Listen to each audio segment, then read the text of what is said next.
Hey, it's Mark Lowe here from Kentucky, Tennessee Research. You know, it's another research day, but this is one of those take it easy days. But I don't want to relax too much. I want to get something done. So join me when I share some tips to help you get better research done, even on the days when you just kind of want to lay down and take a nap.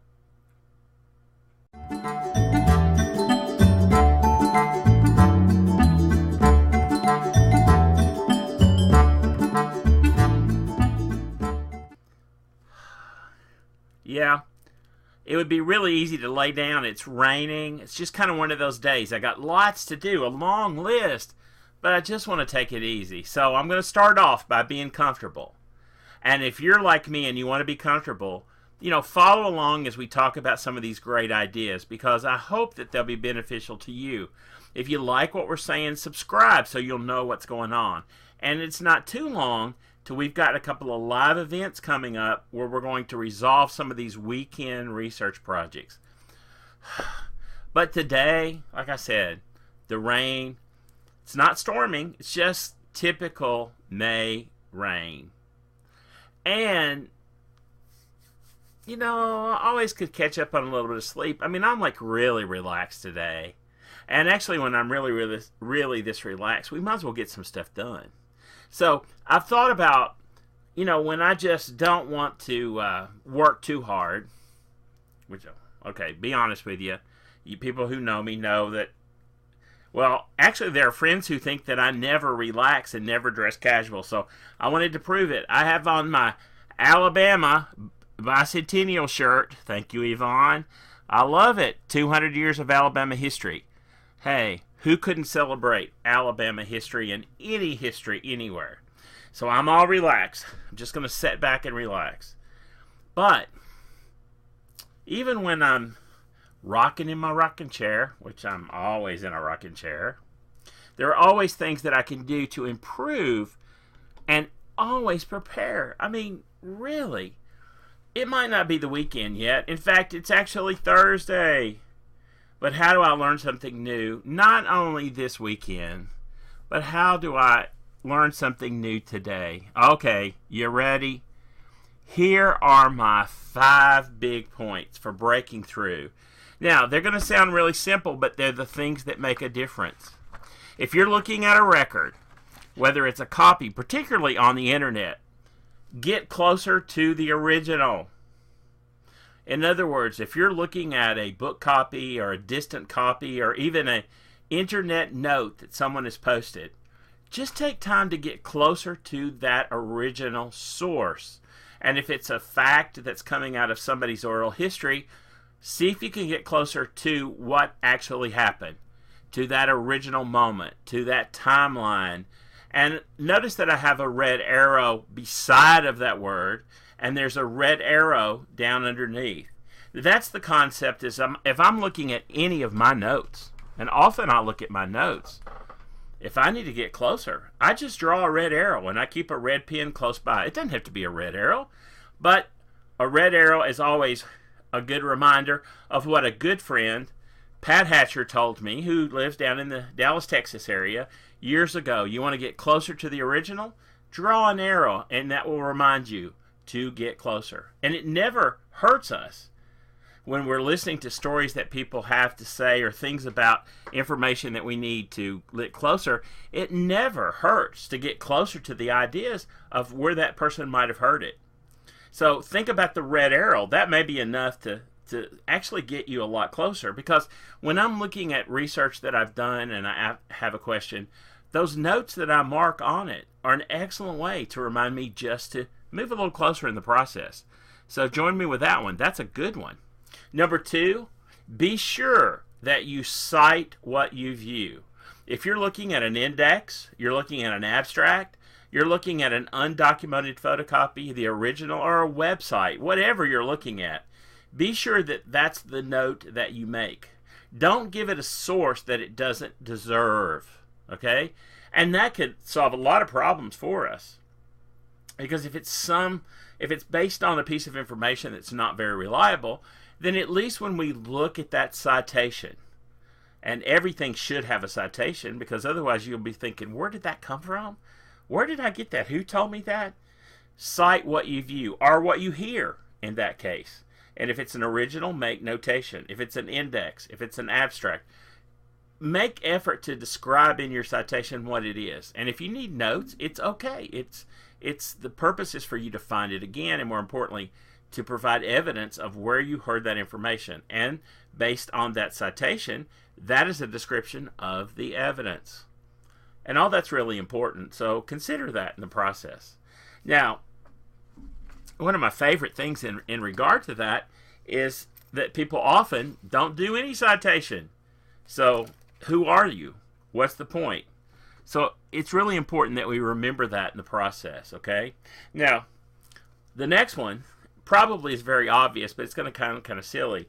And I'm wearing this because this is my Tennessee 4-H alumni and friends name tag from a gathering. Actually, this one was probably last year. I didn't get to go to the one this year. I'm a longtime 4-H alum, longtime 4-H member, very active. And I'm wearing this today in memory of the loss of one of my young 4-Hers, in fact, who has been a great leader, Rebecca Limley, who passed away suddenly just this past week. And we're all remembering her. So I wanted to use this name tag kind of in honor of, in memory of Rebecca, and also remind you that one of the best things we can do in regard to genealogical research, and Rebecca would appreciate this, being a genealogist herself, is we need to take off their name tag. Because often all we only look is what the name might say on that name tag.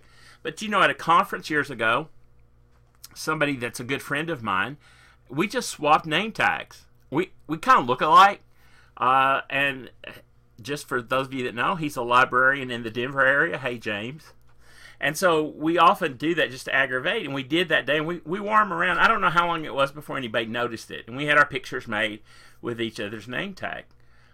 Well, the whole concept is we often do that in regard to the people that we're researching. When we look at only the names and not the piece of information around them, the people that are surrounding them, we very well may be looking at the wrong person, or we might be calling them the wrong thing because perhaps they've changed name tags. So it's really important for us to think about, are we looking at the person? Are we only looking at their name in a record? That's different. So think about that as a step to get closer. And I've even put in my red mark there beside that one to remind me to get closer, to get in there, listen. You know, I once asked somebody, what's the best thing to know about individuals, and I always go back to one of my favorite basketball movies, which was Hoosiers. Do you remember when he had that guard in there and he said, I want you to get so close in there? He said, I want you to be right there on him. And so then when he came back in for the break, he said, what kind of chewing gum did he have? Do you remember that? And it was juicy fruit. The concept is we need to get so close to the folks that we're researching, the families that we know so well if they're ours, or that we're researching for somebody, that we can identify them, that we know the details, that we can find the information.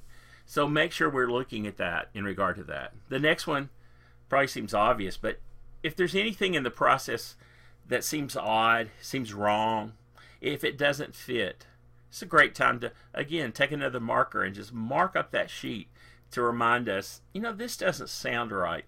Occasionally, with one of my good friends, we get together and we talk about research problems. I'm sure we all do that. And it's good to have somebody to bounce this information off of. And as I'm looking at that, well, I'm like, you know, that doesn't sound right. That something doesn't feel right. And I've learned with the years of research that I have, often to trust my instinct. It's not just a feeling, because I have years of knowledge in regard to some of these records. Same thing as you build knowledge. If something doesn't sound right, if it doesn't fit, then make the notation. Okay? It's really important that we do that. Because in the process of doing this, what we're trying to do is find what's right. We're trying to find the whole. We're trying to find the real picture. We're trying to find people that are complete. So in the process of doing that, we should follow those steps. Now the last one is kind of the compilation of all of that process. We need complete citations, but they can be simple in the process of building them. It's important that we identify what it is that we actually view or hear or see. It's important that we identify where it came from and where we find it. It's important for us to know what repository, if it's in a location or if it's on site at some unknown URL. We need to know where that is. We need to understand who it is that put that information together. That's part of our building the process. So use simple but complete citations. Well, that's probably enough to really change the way you're researching. But I challenge you to do this. Don't try to do all 5, but maybe try the red mark. Look through something and decide, I just need to be closer. Just a little bit closer. Not over here. I need to be right here. And in the day, that's what mull and ponder is all about, by the way. It's just a little bit of relaxing. Think about something. Think about it again. Think about it yet again. It doesn't hurt to rethink something. And that's kind of my thoughts for today. If I want to do a better job researching today, tomorrow, next week, or even correct the things that I have to look at right now, these 5 things will make a difference for me. Trust me. These 5 things make a difference. So as you go through the next day or two, perhaps as you're looking at those weekend research projects number 2 and 3 in preparation, you want to finalize those notes, knowing we're going to get together on those very soon. And if you want to hear about those, kind of stay tuned. But if you want to subscribe, then you'll hear. You'll be the first to know. And even if you miss them, we will record. We'll go over those. And you can follow that. And we'll be making some new weekend research projects very soon. Well, I don't know about you. But it might be a good time for a nap. And then I'll be up and I'll be all energetic and ready to get some work done. I got a lot of friends that are not with me here this week that are up at the National Genealogical Society Conference in St. Charles, Missouri. Great place to be. Great conference. Those of you that are there, here's the shout out. Missing you. Hope to see you all very soon. But if you don't have the opportunity to gather with genealogists from around the world at a conference, then join us and other folks who are out there on YouTube and Facebook who are all trying to research, because the process is consider what we can do today.